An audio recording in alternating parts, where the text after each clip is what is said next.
Il y a des situations qui ne se racontent pas. Elles se vivent en direct en modovision. Vous avez tous vu le déplacement historique du président Abdourahmane Tchani au Mali pour aller voir le colonel Assimi Goïta et au Burkina Faso pour aller voir le capitaine Ibrahim Traoré. Arrivé au Burkina Faso, le général Tchani a fait un discours important. Un discours vraiment de rupture. Parce que c'était un monsieur taiseux, comme le capitaine Traoré, comme le colonel Assimi Goïta. Mais il a décidé de prendre la parole. Et cette prise de parole ne doit pas passer inaperçue. Elle doit être sûre, ventilée, propagée, partagée partout. On doit rendre ça viral. Alors c'est à vous de partager. Depuis Ouagadougou, on écoute ici le général Tchani. Effectivement, aux côtés de notre frère, son Excellence, Monsieur le Président de la Transition, pour tout d'abord remercier son Excellence, exprimer notre gratitude, la gratitude du Conseil national pour la sauvegarde de la patrie, la gratitude du gouvernement et du peuple nigérien envers son Excellence, Monsieur le Président de la Transition et son gouvernement, envers l'ensemble du peuple burkinabé pour les soutiens multiples et multiformes qu'ils n'ont cessé d'apporter aux frères nigériens.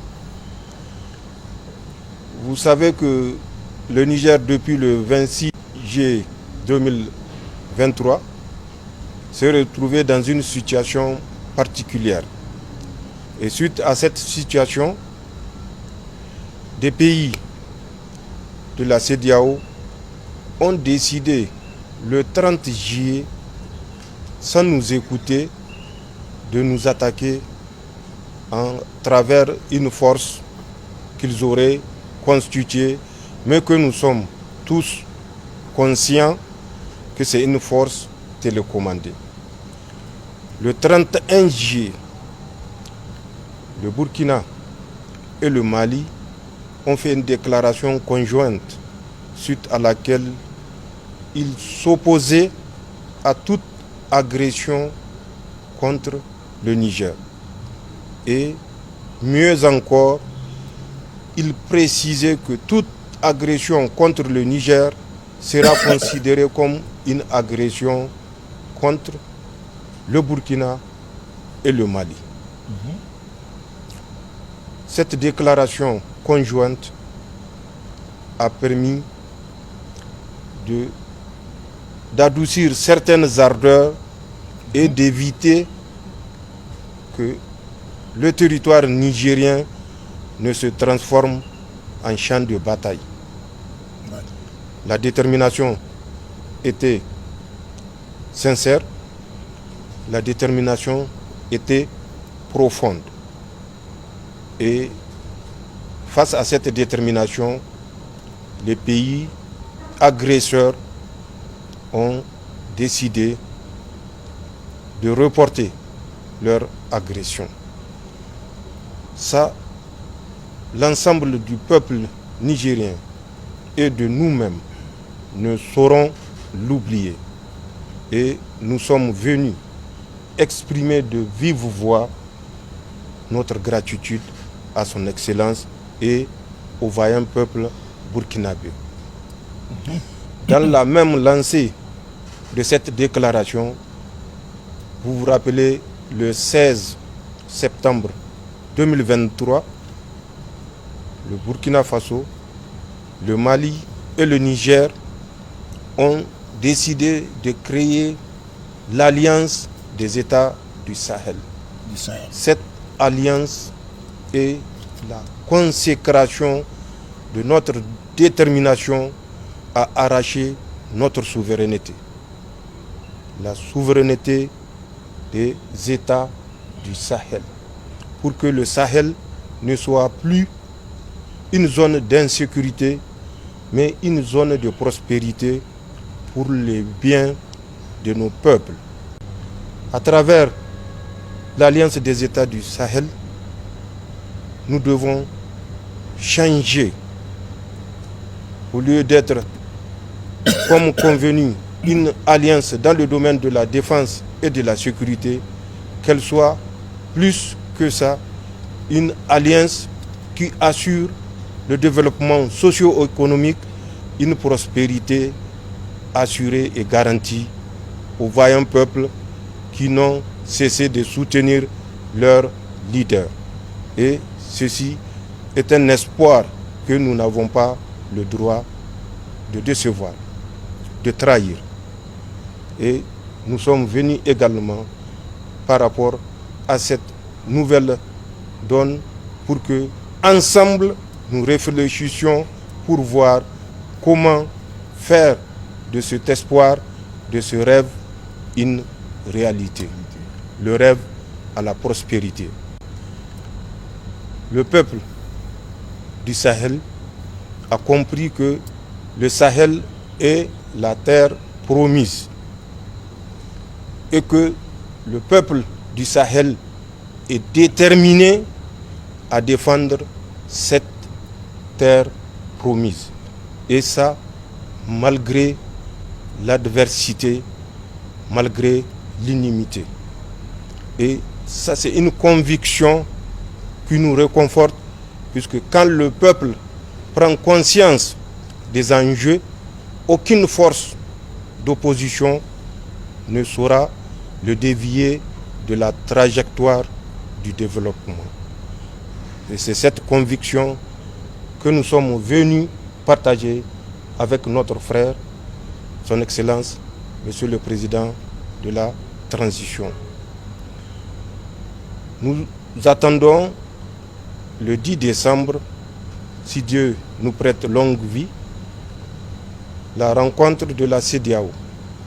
Rencontre qui va décider du sort du peuple nigérien qui vit depuis bientôt 4 mois sous embargo. Nous avons sollicité une fois de plus l'accompagnement et le soutien du peuple burkinabé.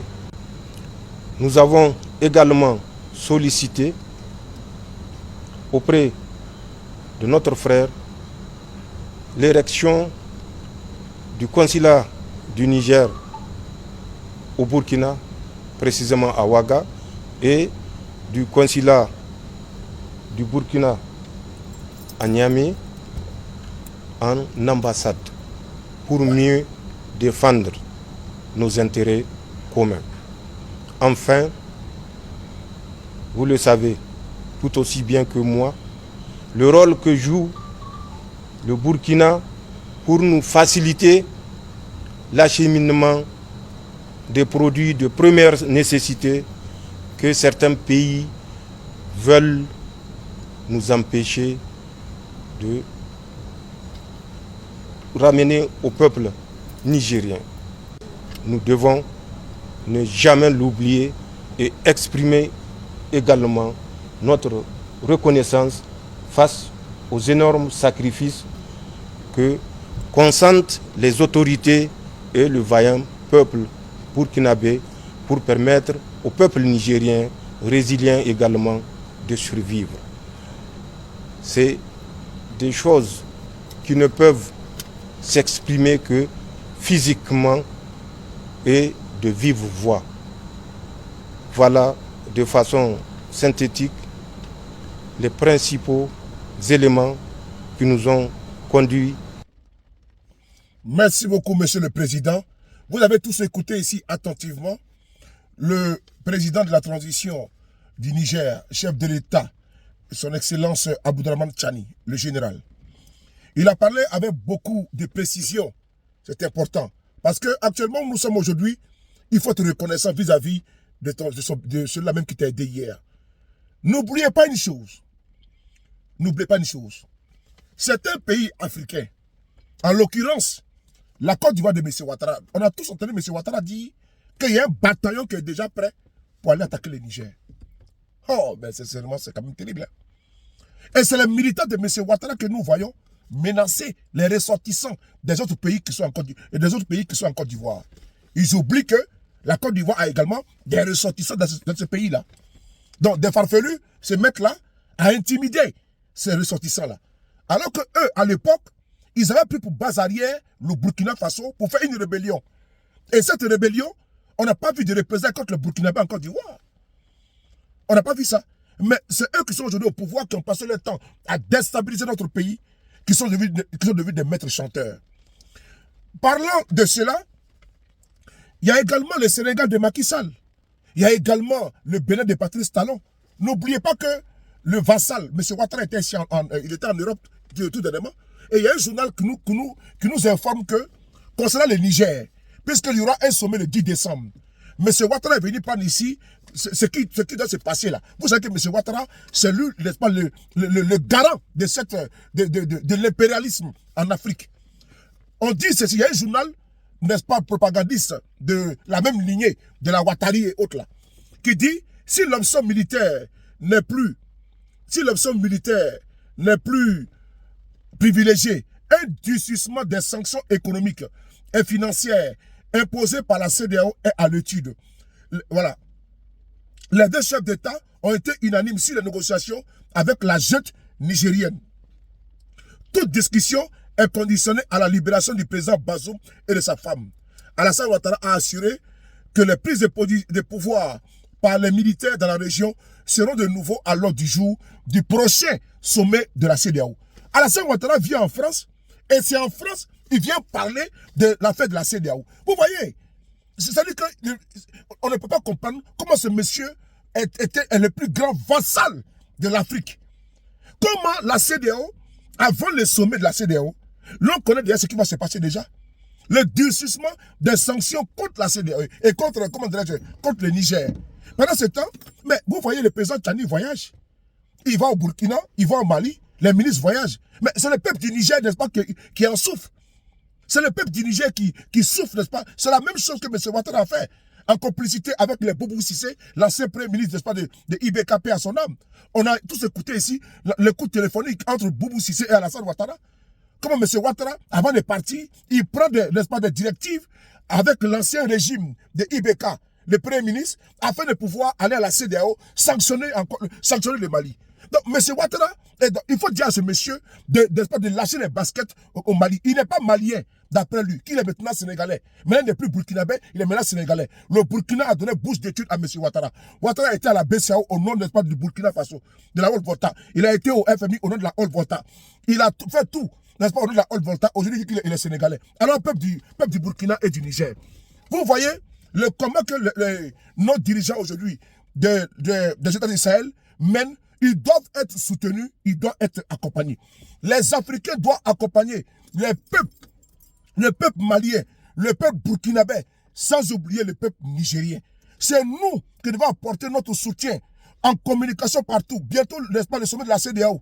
Il faut commencer. Vous avez vu que le Niger a saisi la Cour de justice de la CEDEAO afin de pouvoir lever les sanctions inhumaines, abjectes, et de la CEDEAO, là où ils ont levé la justice de la CEDEAO, avec cette jurisprudence, avait demandé la levée des sanctions contre le Mali, ils refusent de lever les sanctions contre le Niger, parce que c'est politiquement motivé. On doit redoubler d'efforts, on doit continuer à accompagner ces trois chefs d'État, parce qu'il est important. C'est le combat de David contre Goliath. Franck Fanon disait que le combat entre les colonisés et les colonisateurs se passera entre les colonisés eux-mêmes. À Ouattara, la ligne, n'est-ce pas, du vassal qu'il a pris, accompagné par Macky Sall et Talon, et la ligne que nous avons pris, l'Afrique souveraine. Pas d'injonction, très, n'est-ce pas, d'ingérence. Vous avez écouté hier Marine Le Pen, même si certains n'ont pas aimé son discours, Marine Le Pen a dit que l'ingérence en Afrique doit cesser. Et l'Afrique des papas, là, c'est terminé. Où le fils de Mitterrand venait dire que papa m'a dit là. Ce temps est révolu. Mais Ouattara avait prédit cela. Nous nous battons contre cette idéologique qui est rabaissante, qui est humiliante vis-à-vis des Africains. Partagez la vidéo. Nous saluons cette rencontre historique au Burkina Faso du président Abdourahmane Tchani et du capitaine Courage Ibrahim Traoré. Merci beaucoup à vous.